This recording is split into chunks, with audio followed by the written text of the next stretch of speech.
everybody, and welcome to the Empowering Industry Podcast, live from IMTS. I am so excited to be here yet again in the lounge. It's just got good energy. You know, people walk by, and it's just so much fun to see, yes, the equipment here, but to hear these stories. We've been sharing manufacturing stories. So today I have Terry Iverson with me. He has quite the story to tell you as well. And so, Terry, this is what it's about you today. I want to hear a little bit about your background and how you got into the industry.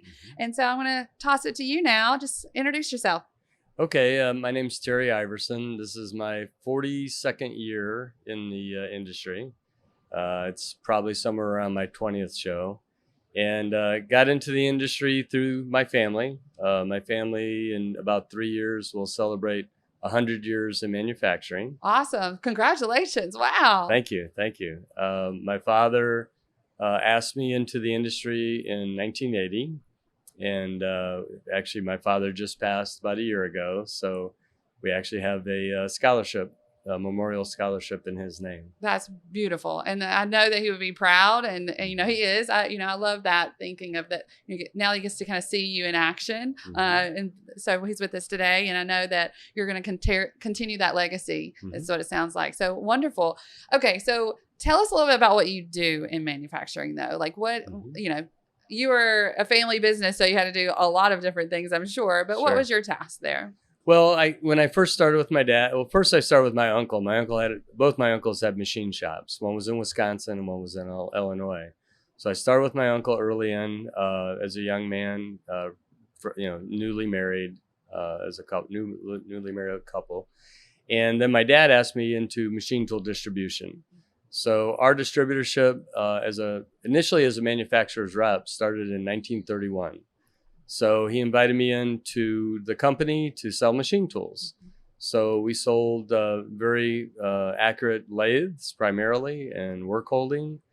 And so I was in Wisconsin for the first 5 years. And then about 1985, he said, you really should move down to Chicago, which of course I was originally born in Chicago, but grew up in Florida. And so moved down to Chicago, and big culture shock mostly for my wife, who wasn't used to the big city as much. And so then was just very fortunate to work with and call on some of the most amazing manufacturing companies in the country. So that's how you got to see so many manufacturers. You're going in to sell them the tools, so that you get to walk the plant and fall in love with it, basically, in a different kind of way. Probably every time you went into another shop, I know that is how it is for me. Every time I go to a plant tour, I'm just like, this is the greatest thing. I didn't realize all this went into creating, the goods and services, right, that are out there for us. Absolutely. One of my grandsons is always says today's the best day ever. And that's how I feel. Every day I go into a manufacturing company, it's the best day ever because I get to see something new and exciting and hopefully, can tell more young people about our industry. Yeah. And that's what you're doing. So fast forward a couple years, we'll say, in the industry, and then you became an advocate. You decided, okay, I'm going to get a book out there. I'm going to spend the time to create that. Tell us a little bit about how that process went for you. The process, I started doing a deep dive in the early to mid 90s into technical education. Harry Mosier has been someone who's inspired me tremendously. He came from the machine tool industry. I came from the machine tool industry.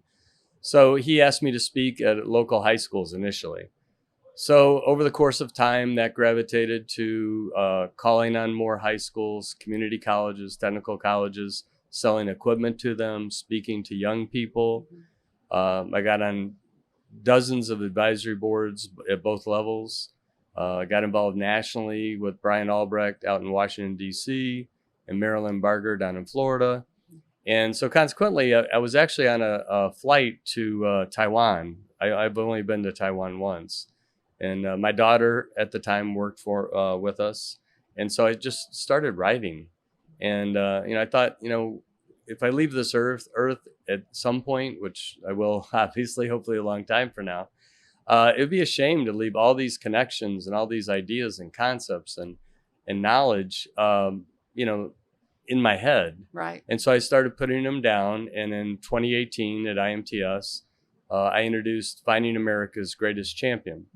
And the subtitle I'm probably as proud of as anything, and that is Building Prosperity Through Manufacturing, Mentoring, and the Awesome Responsibility of Parenting. Yes. So that gives you a little bit of an idea. And next month, I'll publish my second book. Yes, and I want to hear about that. But I want to stay just for a minute, because creating that, advocacy for manufacturing and really with a mission, right? And we want to educate people. We want to make sure that they, like you said, have the knowledge that's in all of our minds and access to that. And so I think that the first book, right, that was your passion. Let me get all this out here. And so what's the next book about? Well, first of all, the one thing I probably left out is in 2013, I started the organization named Champion Now. And Champion is change how American manufacturing is perceived in our nation. The now is the call to action. So it's the longest acronym ever. So you'll find the word champion in somehow related in each book that I end up writing. But the next book That's because you're a champion. I believe there's a champion in every young person. So I don't necessarily, I try to represent that term, but I think every young person is a champion. I love it. And so the second book, which I started a while back, is more, my first book was to all four audiences: students, parents, educators, and industry. This book's a little bit unique in that it's just the students and parents. And so what I have is a double-faced book. There's covers on both sides. So they're 180 degrees from each other. And so the student reads in halfway, and then there's questions to ask their parents. And then the parent reads in halfway from the other side, and there's questions for the parents to ask the students. And then I'm going to try to make sure that I have QR codes so that if someone like myself who has a tough time, staying focused, they can go to a digital video of some sort relating to the book. Yeah, and that's what got my attention early on, was you were creating videos to go with your promotion. And so many people need that in order to learn, like you said. A lot of the times, it's been really cool to kind of interact with, the hands-on equipment and everything. But the other thing is, I just forgot, what I'd learned. And so to have that video that you can go back and see it again and refresh your mind, I think that is a great tool for these children and their parents. And so I love how they're separated out, because sometimes, students and parents are on different sides of the spectrum, right? And so tell us a little about what you've learned in your research and like creating these. What can you tell us is the need that's out there? Well, I think the need that's very well known is that there's so many young people that are spending their parents' money or student loans, and I just find that to be a travesty in our society. And the other side of the coin that everyone knows is that parents are thinking that the only ticket to success is a 4-year degree. And that's just not true anymore. And so the message that I try to propagate in the book is communicating early in the game, hopefully in 8th grade, 9th grade, so it's soon enough. But, allow the student to develop a passion and understand what their talents and skills are, and then ask almost for permission not to go to a 4-year university. When you do the numbers and do the research, there's only about 13% of our youth that are actually using the degree, either going to college, finishing college, or using the degree that they get in college. So, guilty as charged. Yeah, no, most people I talk to, it's more frequent that exactly the same. So that being said, I'm trying to, really give young people permission to ask their parents, can I follow this path? Give parents permission to understand that it's a profitable long-term solution for their child, and then, engage dialogue between the two of them, which unfortunately doesn't happen often enough. Yeah. And I also love this, where you can go and you can start working in some of these technical fields, and then, you can level up and go back to school and get a degree if that's, you find that this is your specialty. If you wanted to do that, right? There's other options. So I just don't want people to think, okay, if you don't go to college, right out the gate, then you can never, or if you don't go to college, you're not successful, right? Or if, you change your mind, it's not a deal breaker, right? So it's like, just introduce your child to these different ways of work and let them pick, let them, have joy in their life, right? And do the things that they're like, this is really cool. I want to do this. And I know that we've seen so much of that in manufacturing, and that's what gets us going. That's what, keeps me telling stories, is because this is an amazing, just industry to be in. Manufacturing in general is amazing. And we can't live without the stuff that's being manufactured. So, right. Yeah. And literally, right. There's so many things in the health industry too that are manufactured. Oh yeah. And so the sky's the limit there. And what do you see? Okay, we're going to publish this book. You're going to send it out into schools. Next level, what do you hope to see from people reading the book and engaging? What's the kind of legacy that you want to see happen? Well, I think, there's two components of this. One, I'm very fortunate to be in an industry that's been very good to me and my family, many family members. And so I feel that it's only appropriate to give back. But so if we can start filling these, job openings in the industry, then I feel, I'd be, grateful to be a small part of that. But on the other side of the coin, you have these young people that, get into college and maybe they shouldn't be there in the first place. You have them going into debt, which is just absolutely. Or their parents going into debt, like you said, right? Either one. Somebody's going into debt and they're just figuring it out. Yeah. And I don't think that necessarily, one of the statistic or facts I just saw that a friend of mine texted me was that General Motors is now eliminating the 4-year degree as a requirement. So if that isn't, indicative of what is going to be happening, then I don't know what is. But the fact that young people, I think the latest generation, they're getting a late start because they're going down a path that really isn't necessarily focused. In Europe, they get so much more clarity early in the game because their culture is just different than ours. So, to see 26, 27-year-old young people not establish a career, not know what they want, they're starting families later. They're, buying homes later. They're, buying cars later. And, and they may not even be passionate about what they're doing. Right. And I've been very lucky. My skill set suits what I've done all these years.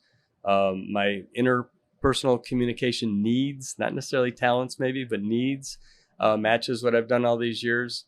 And being an advocate for manufacturing, I feel, is an obligation that I need to be. Yeah, you stepped into that leadership role, took responsibility, and you're going to be that champion for manufacturing and see the champion in all of us. I love that. I do want to see, you brought us a couple things with you. Can you tell me a little bit about this? Well, the first thing I'll say is that our Champion Hour organization down at the Student Summit, we're actually making on a tabletop CNC a pen case.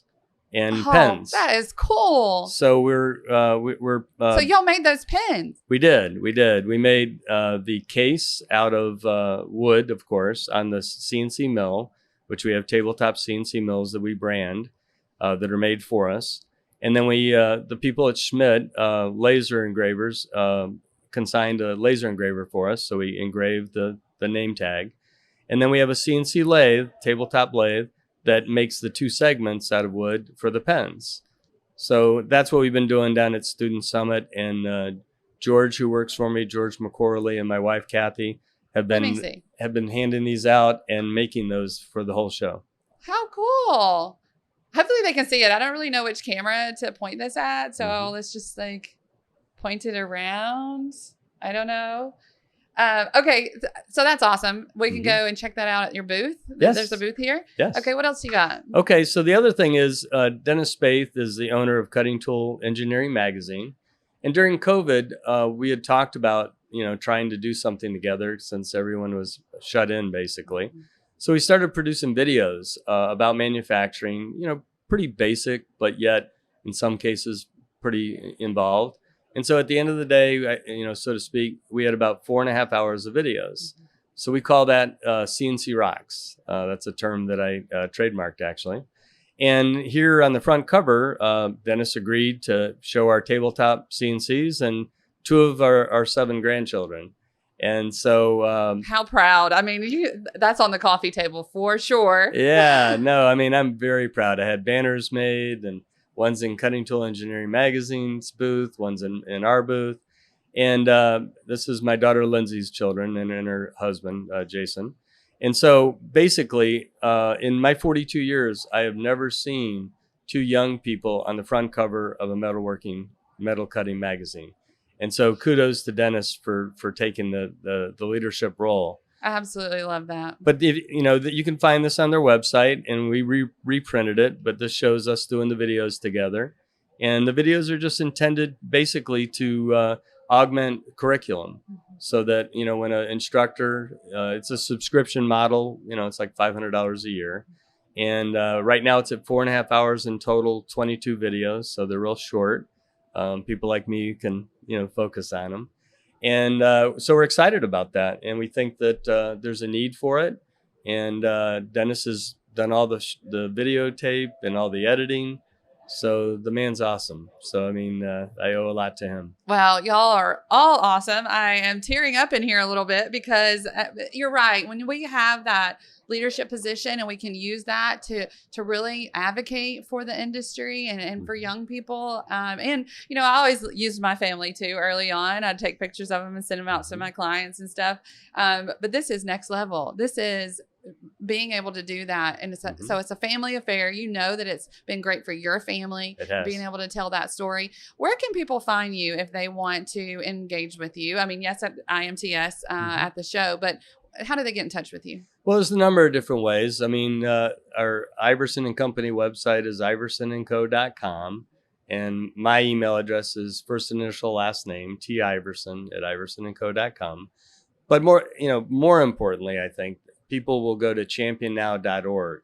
And championnow.org, you'll find all sorts of, podcasts, one that you and I did before. You'll find written articles. You'll find both books, actually. You'll find a 19-minute video sample on the videos that Dennis and I did. And there's just a lot of information. Now, having said that, my goal is to have 4 separate segments to the website. So if you're a student, you go to one part. If you're a parent, you go to another.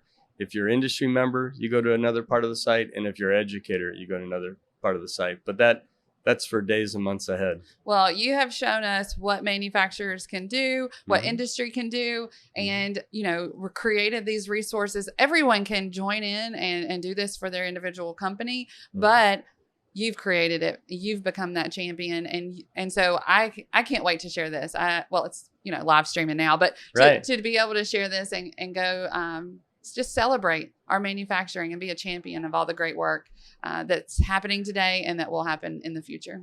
Yeah, the only thing I would like to put out there is that with Manufacturing Day coming, these are resources that I feel are ideal for Manufacturing Day. So if you're doing a plant tour and you have people coming through, buy a book to give away or buy a case of books to give away, have the video playing when people come in. And that's what it's all about, is conveying the information. And what I tell all young people, I say, look, if this is not for you, that's okay. But what's not okay is for our industry not to be advocates and not to let young people know that it exists. That's right. Because young people aren't making a conscious decision not to. They just don't know about it. Yeah, that's such great advice. And so if there are young people out there watching this, Manufacturing Days in October, it's a full month of October. We are like all about manufacturing. So looking forward to that. And definitely we'll be tagging your stuff, sending that out. So thank you, Terry, for being here and sharing your story. It's amazing. And for being the champion for us. Thanks. Thank you so much.